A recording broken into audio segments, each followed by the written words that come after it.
Hello,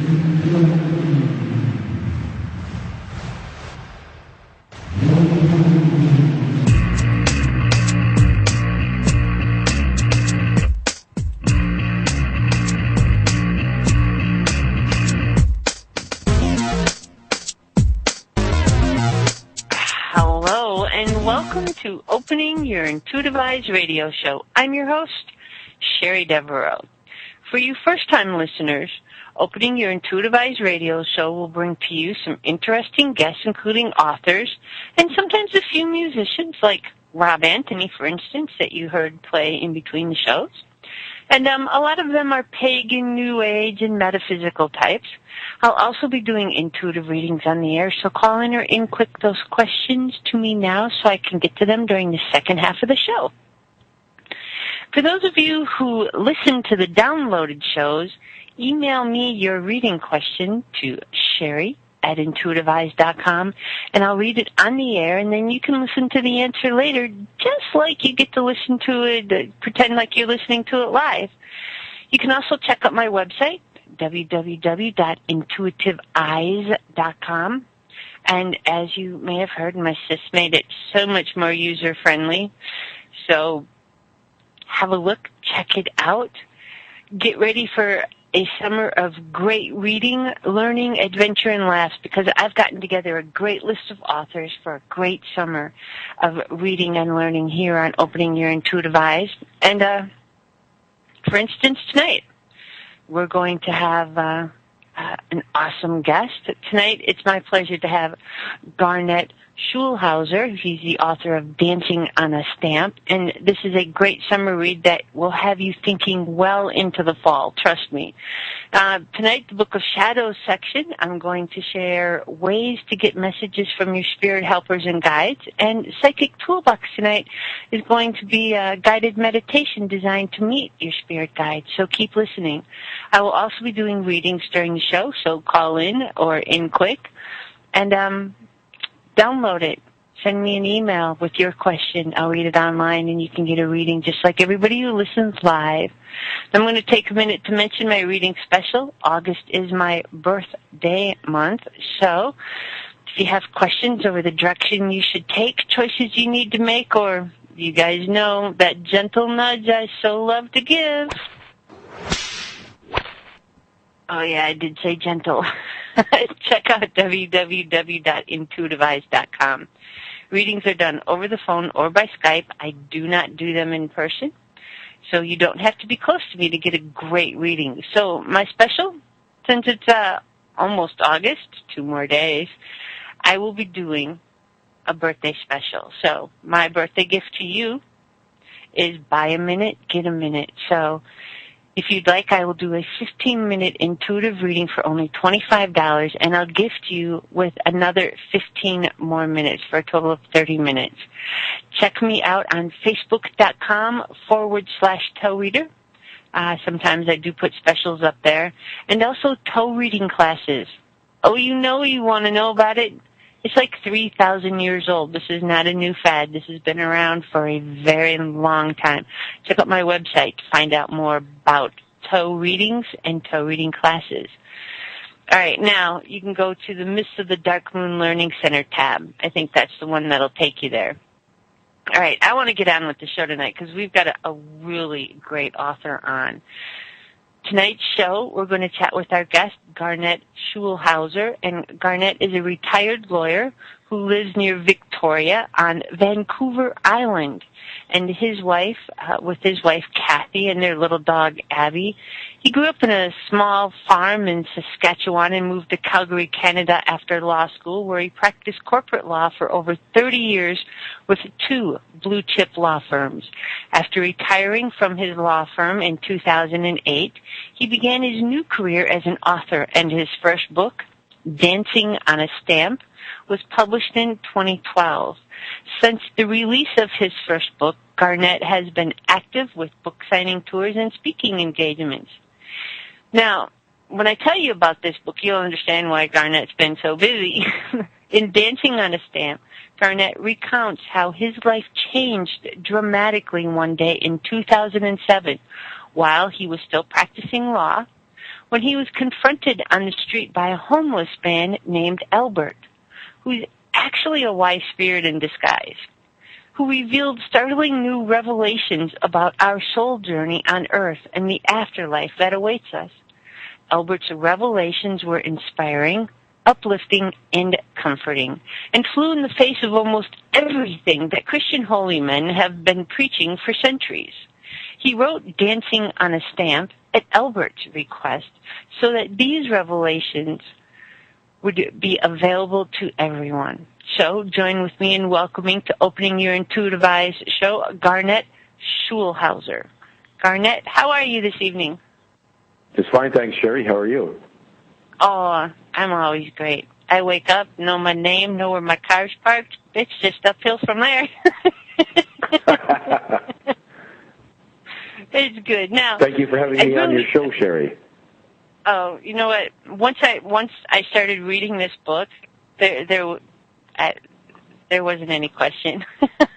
I really did. It's an easy to read book. It's easy to understand, and it really makes sense. So I'm happy to have you on. Now, the book that we're talking about tonight is Dancing on a Stamp. And it's based on a series of conversations you had with a homeless man named Albert. Now, I don't want to give away a lot of the book, but Albert was really a spirit guide in disguise. I gotta have you tell the story. How'd you meet this homeless man? Well, it was really quite an amazing event, Sherri. I was totally unexpected to me, anyway. I was still practicing law in Calgary as my introduction, as you said in reading my the part of my bio, and I was decided to go for a walk one afternoon. It was on a sunny afternoon in May in 2007. So I took the elevator down to the street level. There's a street in front of our office tower that's for pedestrians only. It's closed to vehicular traffic. So I started walking down the street as I've done other times to get a breath of fresh air. And it was like any other day. I was, looking every bit like a stuffed shirt corporate lawyer in my navy pinstripe suit. And all of a sudden, I was stopped in my tracks. This homeless man seemed to come out of nowhere and just sort of jumped right in front of me. And he looked very much like a typical homeless man. He had the long, stringy hair and a scraggly beard and dirty, slept-in clothes. And I had encountered these people many times before, not him in particular, but others on the street. And my usual practice was to do a quick sidestep and go around them. But anyway, this man was different because he had these amazing, sparkling blue eyes that basically just stopped me in my tracks. And his eyes were he had this amazing penetrating gaze, and his gaze seemed to penetrate deep within me, right down to the depths of my soul. And I felt like he knew everything about me, everything I'd ever said or done, and he knew my deepest and darkest secrets. And I don't know why, because we'd never met before. But anyway, I stood there feeling a bit naked and exposed to this man. But I didn't feel violated because at the same time, his eyes were sending this gush of amazing, warm, unconditional love that was sort of entering my body and permeating every cell in my being. And it was just an amazing feeling. I was going to say that is a really nice feeling when you get to feel that. Oh, absolutely. I never felt it before, Sherri. First time in my life. But it was just absolutely, I was just stuck in my tracks like I was in a time warp. I didn't want to move. I didn't want to run. I just wanted to soak all this up, and I wished it could have gone on forever because it's such an amazing feeling. I'd never had it before. So that's what got me stopped there. And I don't know how long I was there, but then he sort of broke my reverie by saying, "Why are you here?" And then he immediately disappeared into a nearby store. And I went, after a few seconds when I collected my wits, I went in there after to try to find him. Couldn't see him anywhere. He disappeared, came back out in the street, walked up and down to try to find this guy because I wanted to find out, well, who are you and why are you asking me this question? And how do you have these amazing eyes? But he wasn't anywhere to be seen. After 15 minutes, I gave up and I walked back to my office with my head in a swirl, trying to understand what had just happened to me. Was it real? Was I dreaming? Who was this guy? Anyway, that night I sort of resolved to myself that I just absolutely had to go back and find this guy. So the next day, very same time, I went back in the same street, and I walked along hoping to find him. And just when I was about to give up, there I saw him sitting on a bench all by himself. So I walked over to him and I said, who are you and why did you ask me that question yesterday? And he said, I'm a soul just like you, and I'm here to help you on your journey. And then all of a sudden my lawyer brain kind of kicked in, and I thought, lawyers tend to be skeptical, and I certainly was. And so I said to him, well, how do you think you can help me when you can't even seem to help yourself? Because you look like you've been sleeping on the street for weeks. And he said, but looks can be deceiving because you look like you're a successful corporate lawyer with everything under control, but we both know that's just a facade. He said, you can just turn around and go back to your office and see if you can find all your answers in those emails waiting for you on your computer. Or you can sit down and have a chat with me. Well, luckily my intuition then kicked in, and I thought, well, I have nothing to lose. So I sat down on the bench, and we began our conversation. And that was the first conversation, and it went on in various stages over several months, where I found out that he was really one of my spirit guides who had, approached me in disguise, and that we had known each other for a long time, even though I don't remember any of it. And we had a very wonderful conversation where I asked him all the big questions in life that I've been asking myself for a number of years, like, who am I, why am I here, what am I supposed to be doing? And he had some great answers that really sort of rang true. And then at one point I said to him, well, Albert, your answers are so amazing. I think it would be good if other people could hear what you have to say. And he said, well, they are, because you're going to write a book. So that's what led me to writing my book, Dancing on a Stamp. Well, now, the next question I wanted to ask you is, Albert gave you a lot of information. Is there like one or two things that you can quickly tell me that were kind of significant revelations that Albert may have shared with you?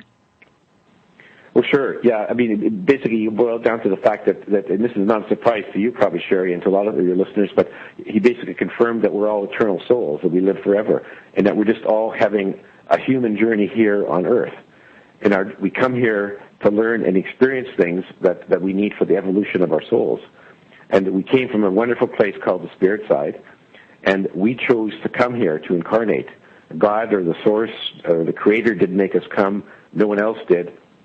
And we did it on our own volition, and we actually sort of chose the circumstances of our lives by developing a life plan before we came. So that, for example, Sherri, you chose your name, you chose your parents, you chose your place of birth, you chose your siblings and other relatives, chose your first language, sort of all the basic things, and you chose a lot of the major events that you wanted to experience in your life. Now, the tricky part of that is that when once you're incarnated here, you don't get to remember what you put in your life plan, and that's by very deliberate design. It's to make it more challenging, because if you remembered what you put in your life plan, it would be too easy for you. There wouldn't be a lot of point in coming here. It would be like your teacher giving you the questions and answers to a final exam before the exam. There'd be no point in studying it. So by design, we don't remember what's in our life plan, so we have to sort of stumble around somewhat blindly, trying to hit all the points that we had hoped to hit before we were born. See, and sometimes that's just fun to watch and experience. Well, it can be fun, Sherri, but it can be very distressing for some people. That to sort of, I don't know why I'm here, and what am I supposed to be doing? And the answer is, you don't know exactly what you're supposed to be doing. You're not to know that, but you do know that you're trying to live out the experiences and the lessons that you had put for yourself in your life plan before you're born. So you have to try to figure that out. But we're not left sort of totally in the dark, because we have spirit guides, and we all have 2 or 3, and they change during your life, and they're there to coach you, and they're there to send you messages to say, when you come to a fork in the road, take the left fork or take the right fork, because they know what's in your life plan, and they know where you want it to go. The difficulty we have is, of course, we don't always hear those messages. Right, so with this life plan, I know that Albert tells us that we all have free will to make decisions and take actions on Earth. How does this whole free will affect the life plans? Because I know it can really throw a monkey wrench in stuff sometimes, and sometimes it can lead to better things. Oh yeah, free will is sort of the wild card that plays out in our lives on Earth. We don't remember what we came here for, and we have the free will to make actions, take actions, and make decisions. And so sometimes we can really go astray. I mean, frankly, there are people who just go way off their intended path. And a lot of times, many of the negative things that happen in the world or happen to us or even that we do is just the free will that's running amok. And, that's just part of life on Earth. That's what makes it so challenging. But then there are some times when really good things do happen from our free will decisions. And so that's just part of life on Earth. We understood this before we came here, and now we're just sort of living it through. And the unfortunate thing is, we don't know sort of where we should be heading, and the only way we can sort of get some direction in that is to follow our intuition, to listen to our messages from our guides, and try to decipher where we should be going. The good thing about all that, Sherri, is that it doesn't matter what we do here on Earth. It doesn't matter if we go way off our path. It doesn't matter if we do really horrible things, because when we die, we all go back to the spirit side. It doesn't matter what you did. And so when you get back there, then you get to reassess what you did in your life and have a life review and figure out where you went wrong and where you went off course, and you can resolve to try to do better, because you can keep on coming back to Earth as many times as you like until you feel that you got it right. I can't help but... I can't help but wonder how all of this kind of goes over with organized religions, because I know Albert talks a little bit about organized religions, and I've always said that there's a huge difference between being religious and being spiritual. And if you want to know if you're religious or spiritual, find out if there's any fear in it. If you don't do something, is something going to happen? That's not spiritual. So can you tell us a little bit about what you feel might be wrong with the organized religions and how Albert related it? Well, the first thing is that most of the organized religions set up a regime of controlling people through guilt and fear. And how they do that is they say that they all have a supreme being who's all powerful. They call, it or him God or whatever. And they all say that God put us here put us in this life. We had no choice. We came here to fulfill God's plan, whatever that may be, and that God made a bunch of rules for us to follow, and He manipulates things in our life so that they say if something bad happens to you, well, that's God's will that this happened, or if you happen to win the lottery, well, God decided to smile on you with good fortune, and everything. So everything is sort of originates from God. And then when you die, I could never understand why God would really like one team over another. And speaking, people who listen to my show a lot know that I got kicked out of a Catholic school in 3rd grade because I did not conform from an early age. Well, I was raised as a Catholic myself, in a very religious family, and so I know exactly what you went through, because they have so many rules and dogmas and beliefs, and some of the rules just didn't make any sense to me. And so as I grew older, once I hit my teenagers years and early 20s, I really had a lot of questions about that, about their beliefs and their rules, and so I basically rejected it, which is why I was sort of in no man's land for a while, trying to latch onto another set of beliefs. And then Albert showed up and at just the right time, But anyway, so the organized religions try to control people with guilt and fear. And Albert says, no, God doesn't make rules for us. God does not control events in our lives. God does not judge us or punish us after we die for anything we did. So there is no hell. There's no Satan. We all go back to the spirit side because we came here just to learn and experience things. And before we came here, everyone knew that some of us would go way off course. Some of us would make mistakes. Most of us do make, a lot of us makes in our lives. That's just all part of life on Earth. It's just a learning experience, and, nothing turns on it. Whatever you do on Earth, you don't take it with you. So if you've been bad or good, you all end up in the same place, which really means is that our life on Earth is really it's like we're being in a big play. And at the end of the play, if you're an actor that your part calls for you to stab another actor in the play, but when the curtain goes down and you leave the theater, the two of you don't hate each other because it was just a play, and you don't get arrested for murder because it's not for real. Well, when you get back to the spirit side after a life on Earth, it's very much like that. And so if you happen to have killed somebody on Earth, you and your victim are just fine when you get back to the spirit side. There's no hate or animosity. You both understand you were just playing roles here on Earth. So that's really. Go ahead. I've told people that, you know, the chances are the person that hurt you the most is probably the person who really loves you the most on the other side. They're doing something drastic that you've agreed to help you move along. And they've just decided to play the bad guy because they love you and they know that you need one. And, you know, I always have people look at me like I'm crazy, but I'm standing to that. No, you're actually dead on, Sherri, because that's exactly what happens most of the time. You know, if I'm planning my life and I need something to happen to me on Earth that I can learn and grow from, I have to get another soul to agree to play the part that's the villain in my life.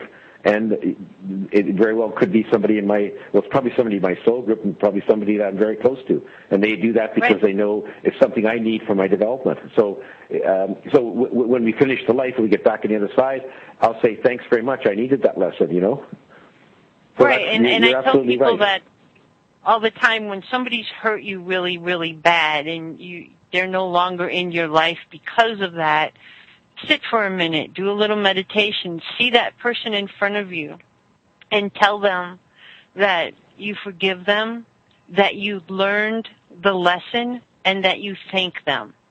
And that will enable you both to go on to do other things and not being stuck to have to keep replaying it out. It's important to thank that soul so you can both move on.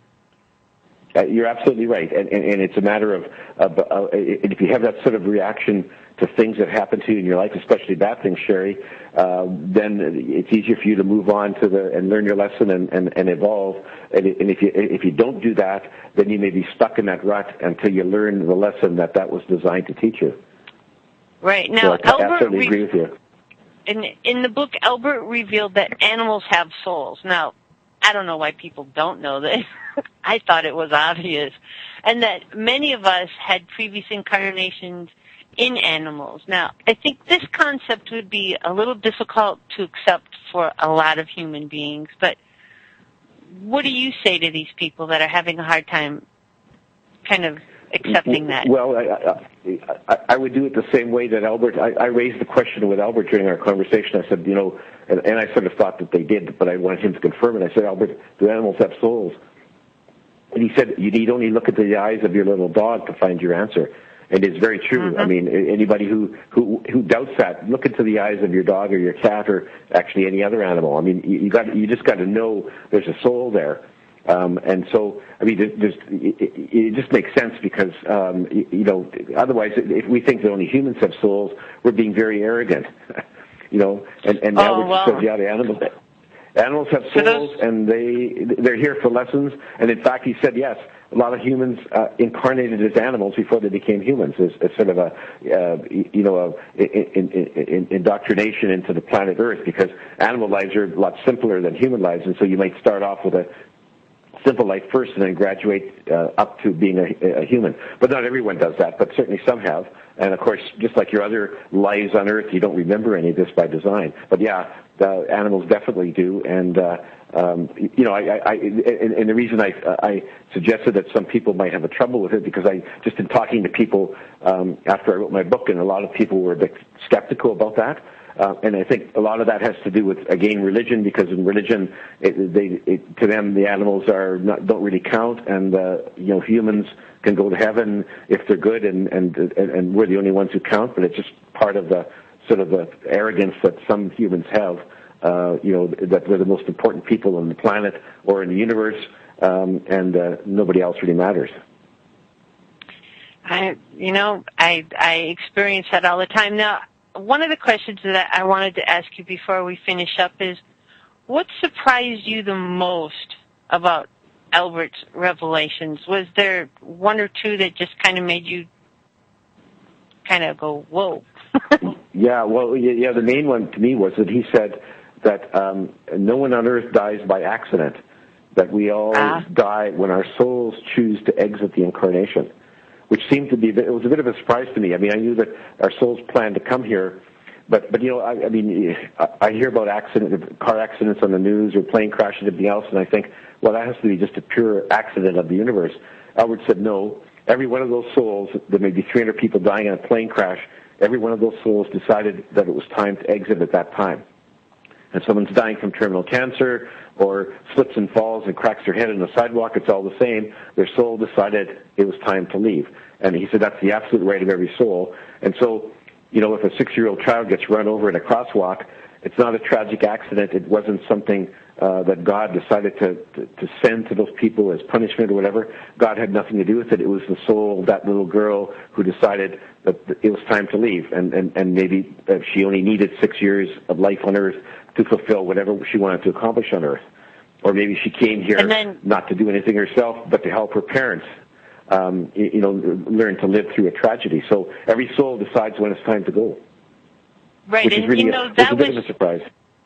That was some of the same advice that I used to give people when I was on the crisis response team with Phoenix Fire as an EMT and a behavior health specialist. I went to drownings of small children or sudden infant death where the baby's just a few days old or a few weeks old. And my job was to get the parents through that until their family support could come and help them.